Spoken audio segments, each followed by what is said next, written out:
getting ready to move the old Grand Trunk Railroad Depot. It was built in 1912 across the tracks for the last time and reorient it so it's ready to go onto our property over there at the Career Center.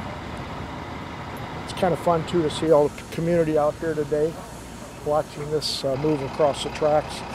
Won't be very often you'll see a 3,000 square foot building moving down Franklin Street.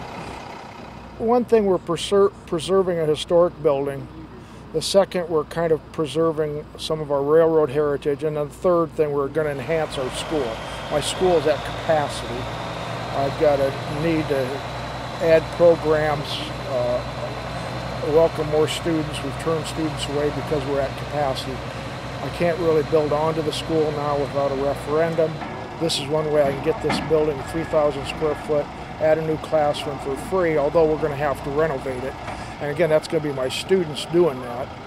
The first year we're going to do a lot of landscaping. My landscaping class will do that. The second year our building trade students will start working on the restoration of it.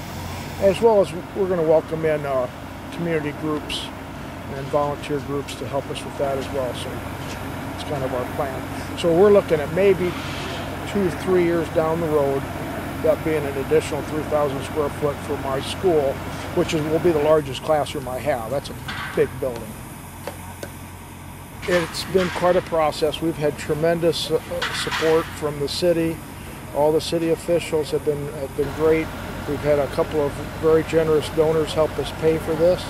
And we've had a tremendous number of community members also sending in checks, $25, $50, $100 to help support this. And we still need some more funds, by the way.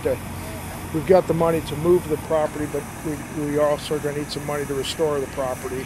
And that's what's going to be really exciting. It's a neat building now, but if you look, all the windows that are blocked in, just replacing those alone is just really going to restore this to what it looked like in 1912 and even 1930, 1940. I was just talking with Stu McMillan. He was telling me he was speaking to Bill Wellman this weekend, talking about when he got on the train to go off to World War II. And that's what I really think is cool, the number of people in our community that rode this train. Some of them, a lot of them, when they went World War I, World War II, got on that train as their last trip out of town. Some of them came back on it, but there's probably some people that didn't. So I think that's meaningful as heck.